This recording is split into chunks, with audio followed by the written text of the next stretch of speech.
Hello दोस्तों, Hindi class में आपका स्वागत है। दोस्तों आज की क्लास में शेर और सियार की कहानी पढ़ाऊंगा। दोस्तों बहुत ही मज़ेदार कहानी है, लास्ट तक बने रहिए। दोस्तों बहुत कुछ सीखने को मिलने वाला है इस कहानी के माध्यम से। दोस्तों एक एक शब्द को पढ़ूंगा। दोस्तों बिना क्लास को देरी किए हुए चलिए क्लास को स्टार्ट करते हैं। अगर आप इस चैनल पर नए हैं तो प्लीज़ आपसे यही रिक्वेस्ट है कि चैनल को सब्सक्राइब करें। शेर और सियार। एक बार की बात है, सुंदरवन नाम के जंगल में बलवान शेर रहा करता था। बहुत पहले की बात है, सुंदरवन नाम का एक जंगल था। ठीक है, इस जंगल में बलवान नाम का शेर रहता था। ठीक है, शेर रोज शिकार करने के लिए नदी के किनारे जाया करता था। एक दिन जब नदी के किनारे से शेर लौट रहा था तो उसे रास्ते में सियार दिखाई दिया। शेर है सो डेली रोज क्या करता था, शिकार करने जाता था नदी के किनारे। वह शिकार से लौट रहा था तो उसे एक सियार दिखाई दिया। सियार दिखाई देता है तो क्या होता है, शेर जैसे ही सियार के पास पहुंचा, सियार शेर के कदमों में लेट गया। शेर ने पूछा, अरे भाई तुम ये क्या कर रहे हो?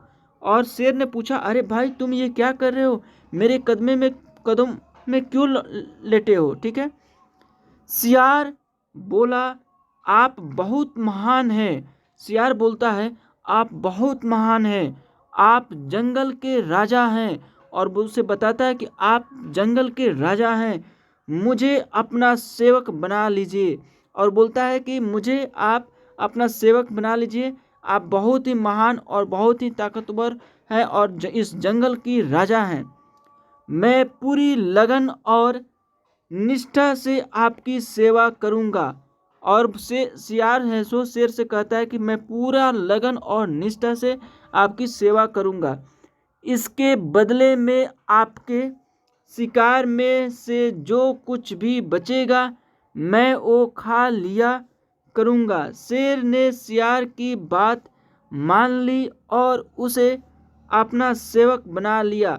दोस्तों सियार है सो बोलता है कि मैं आपका सेवक बन जाऊंगा, लेकिन इसके बदले में क्या होगा कि आप शिकार करेंगे, आप जो खा लेंगे उसमें से जो बचेगा मैं उसे खा लूँगा। इस बात को एक्सेप्ट कर लेता है शेर। अब शेर जब भी शिकार करने जाता तब सियार भी उसके साथ चला जाता। जब भी जहाँ भी शेर जाता था शिकार करने के लिए, पीछे पीछे सियार भी चला जाता था शेर के साथ। इस तरह साथ समय बिताने से दोनों के बीच बहुत अच्छी दोस्ती हो गई और इस तरह से बहुत दिन तक ये साथ रहें और इस वजह से इन दोनों की बहुत अच्छी दोस्ती हो जाती है। शेर के शिकार का बचा, जो भी शेर शिकार किया रहता है उससे जो भी बचा हुआ मांस रहता है, बचा खुचा मांस खाकर बलवान होता जा रहा था। और सियार है जो बहुत ही बलवान होता जा रहा था उसका बचा हुआ खाना खा करके। एक दिन सियार ने शेर से कहा, सियार ने शेर से कहता है, अब तो मैं भी तुम्हारे बराबर ही बलवान हो गया हूँ, इसलिए मैं आज हाथी पर वार करूँगा।